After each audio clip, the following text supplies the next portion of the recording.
All right, here's chapter 4 of My Brother Sam is Dead. I was so excited I could hardly stand it. I felt all sparkly inside, sort of scared and happy both at the same time. When lunchtime came, I could hardly force myself to eat, although of course I did, so nobody would suspect anything. Being so excited worried me. A couple of times I almost blurted out something. You know how it is when you get really interested in something, you forget what you're doing or even where you are. Well, I was thinking so hard about going up to Tom Warps's and finally seeing Sam after all this time that I kept forgetting it was a secret. Once I started to say out loud, I wonder if Sam really shot anybody. And another time I began to say, maybe I ought to bring him up something to eat, but both times I caught myself in time. The big question was to find an excuse to get away. On a school day, it would have been different. I would have just told the teacher I had to go home and help at the tavern and gone up to Warps's. But I didn't want to wait until Monday. Probably Sam would be gone by then anyway. After lunch, Father sent me out to the woodlot with the axe. Although it had warmed up some, the day was cloudy and the thin layer of snow was still on the ground. From the woodlot, the whole country looked white, as if it had been painted to match the church and the houses around it. I began cutting wood, wondering if I dared to sneak away to Warps's. I decided not to. After a while, Father would notice that there weren't any chopping sounds and come up to see what I was doing. I needed another excuse, and as I chopped, I tried to think of one. I was thinking like that when I first heard the horses. I straightened up, letting the axe dangle from my hand, and listened. There were a lot of them coming up the Fairfield Road from the south, and they were coming pretty fast. I stared down the road toward the bend. They would have passed right by me. At first, all I could hear was the heavy drum roll sound of hooves.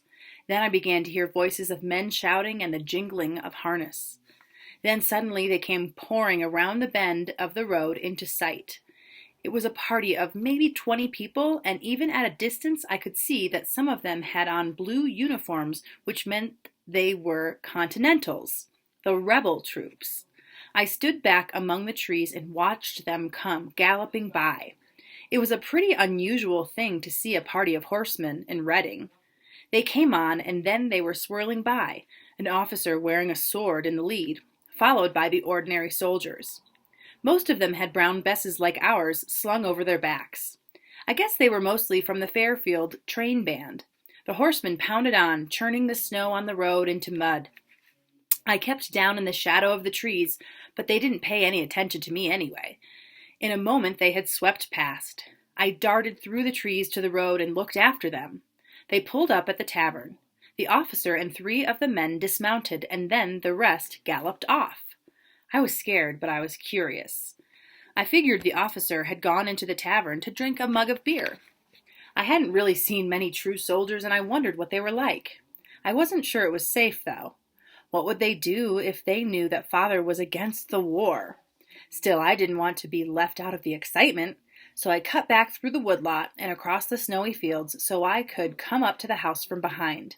I figured I would sneak in the kitchen door and listen to what was going on first. I was still carrying the axe. It was dangerous to run with an axe because you might fall and cut yourself, but it made me feel safer to hold it in my hand. I went on running through the light snow, and then I came up behind the barn and eased myself around it into the barnyard. I could hear the horses stamping and jingling their harnesses in front of the tavern. Somebody began to shout. The shouting was coming from inside the tavern. I darted across the barnyard and slipped into the kitchen. The door to the tap room was mostly closed, but there was a crack where it was hinged onto the wall. The shouting went on. I tiptoed to the door and put my eye to the crack. My mother was standing up against the fireplace wall. There was a man in front of her, holding a rifle sideways to keep her from getting away.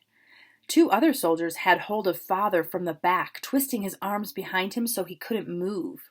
The officer in charge stood in front of him with a sword. "We know you have a weapon, Meeker. Where is it?"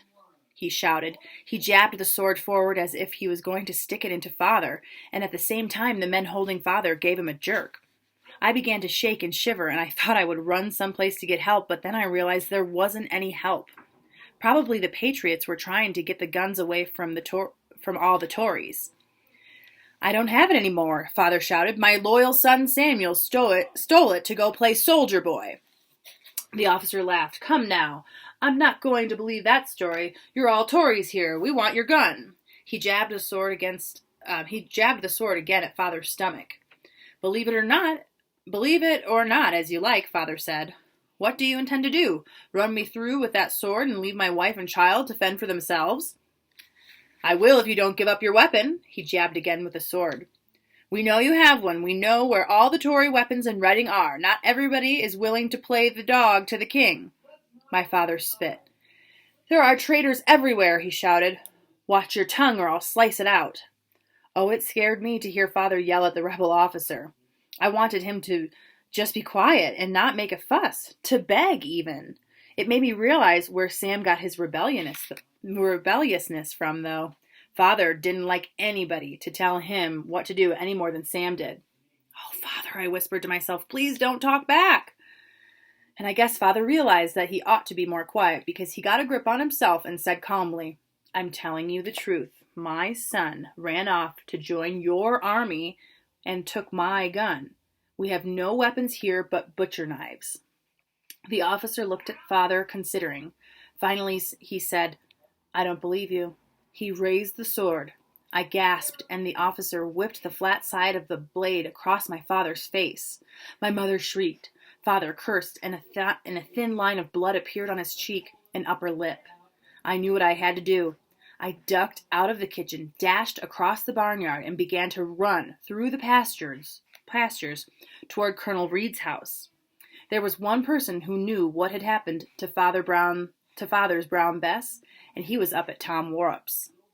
Oh, I was scared. The war had finally come to Reading, and it was terrible. I guessed pretty easily what was happening. Because Reading had such a reputation for being a Tory town, the rebels had decided to disarm it. At least, disarm the Tories. Partly it was to get guns for themselves. Everybody knew that the rebels didn't have enough of anything, guns included. And part of the idea was to make sure that the Reading Tories wouldn't be able to do to the Continentals what the Minutemen had done to the British at Concord and Lexington 6 months earlier. And I knew the rebels weren't just playing. They'd kill Father if they wanted to. So I ran uphill and down, clambering over the stone and rail fences that divided the pastures. My lungs began to burn, and even though it was cold, my face was soaked with sweat. But I didn't dare stop to rest.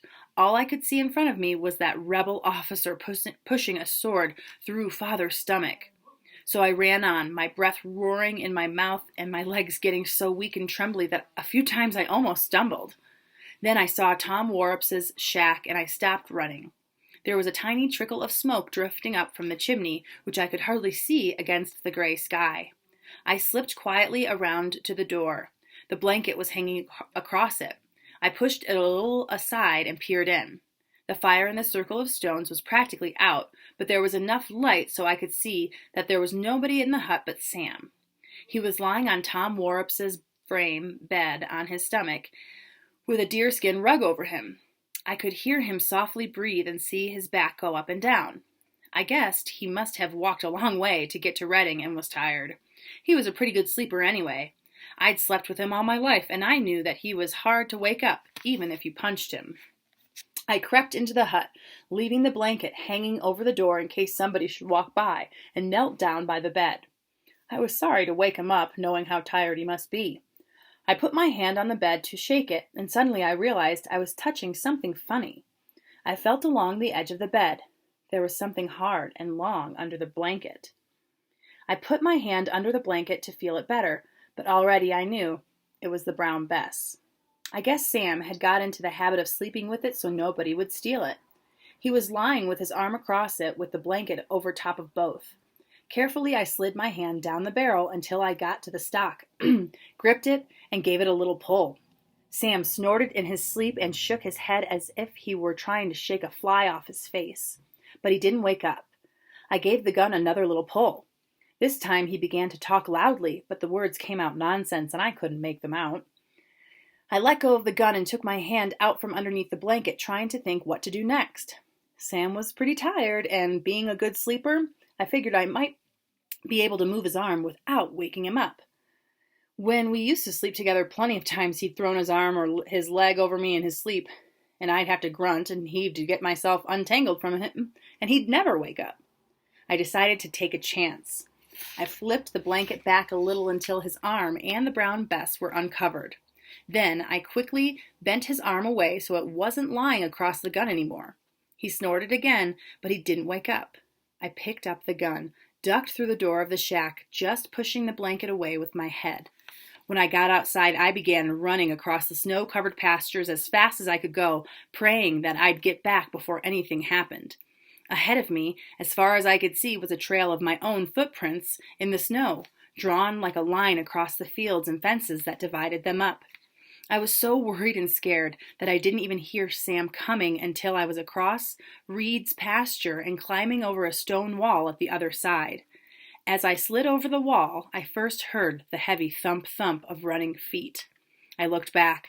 Sam was down at the bottom of the pasture about 100 yards away, charging up at me as fast as he could come. He saw me look at him, but he didn't shout for fear that somebody would hear him. I leaped over the wall and began running on as fast as I could, but I knew it was hopeless. Sam was bigger and stronger and faster than me. He looked back again. Sam was coming up to the stone wall. He didn't bother to climb it. He just cleared it in one jump and came running on. I turned and swung down to the left in the direction of the road. I didn't think Sam would follow me there for fear of being seen. I tried to pray, but I couldn't think of any right words, and all I could do was whisper over my gasping breath, "Oh, please, God. Oh, please, God." And then Sam was 10 yards behind me. "Timmy," he said in a whispery shout, "for God's sake, Tim, give me that before you hurt yourself." I swiveled around to face him. He lunged at me, grabbing for the muzzle of the gun. He got a couple of fingers on it, but I jerked it out of his grip. He cursed and stuck his fingers in his mouth, and I could see he'd gotten a little gash from the bayonet clip when I jerked it out of his fingers. I leveled the brown vest at his stomach and I said, "Don't come any closer, Sam, or I'll shoot you." I couldn't even hold the gun right. It was too long and too heavy for me to hold against my shoulder the way you're supposed to. I had to hold it against my hip with one hand on the trigger and the other wrapped around the barrel. I knew that if I fired it, I'd be knocked flat, but I didn't care. Sam stared at me. "Timmy." "Don't move, Sam." "It isn't loaded, Tim." "You're a liar." He started to step toward me. "Stand back, Sam, or I'll shoot you in the stomach." Suddenly I began to cry, not just little tears, but big sobs, all mixed up with trying to get my breath. I felt ashamed of crying in front of Sam and embarrassed, but it was all so terrible I couldn't stop. "Timmy, don't be crazy. It isn't loaded. Now give it to me before it gets damaged." "Jesus, Sam, Jesus, they're down there and they're going to kill Father if he doesn't give them the brown bess." "Who? Who's down there?" "Some Continentals, with some others from Fairfield." Then he lunged. I never knew whether I would have pulled the trigger because the next thing I was lying on the ground with Sam on top of me, and he'd got the gun. My fingers hurt, and when I looked at them, I saw that they were bleeding too, where they'd got ripped out of the trigger guard. Sam's face was dead white. You would have shot me, you little pig, wouldn't you?" He got up off of me, and I sat up. "Are you all right?" he said. I jumped up. I wouldn't tell you if I wasn't. You son of a bitch, by this time they'd probably killed Father." "Timmy, I can't go down there." "Why not? They're supposed to be your friends." "I can't, Timmy. I'm not supposed to be here." "What do you mean you're not supposed to be here?" "I'm supposed to be in Danbury buying cattle. They sent me down from Cambridge with Captain Champion, the commissary officer, because I'm from around here." "Did you run away?" "I didn't desert. I just came home for a couple of days. Captain Champion had to go over to Waterbury for something, so I decided to slip home for a day or so."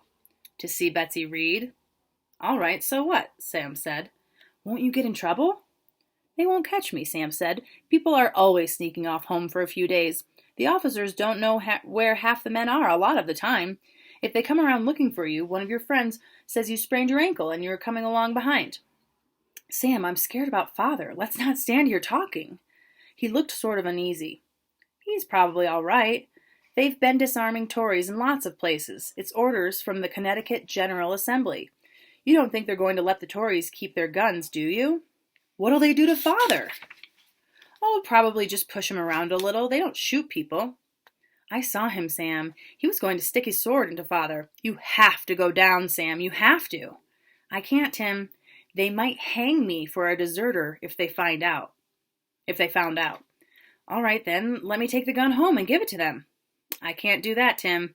If I go back to camp without my weapon, they'll surely hang me. I thought about that. Oh, God, Sam, what did you have to fight for? Why didn't you stay in college? I couldn't, Tim. How could I not go when all of my friends were going? I understood that, but I wasn't going to give in. Your family ought to be more important than your friends. He looked embarrassed, but he didn't say anything. I think you're a coward, I said. I didn't really think that. Anybody who joined the army to fight couldn't be a coward, but I was still angry at him. No, I'm not, he said. To tell the truth, it was me who was being the coward. Now that I got calmed down a little, I was afraid of what I might find when I went home. Suppose I walked in and found Father lying on the floor with a hole in his stomach, bleeding to death, and maybe Mother dead too.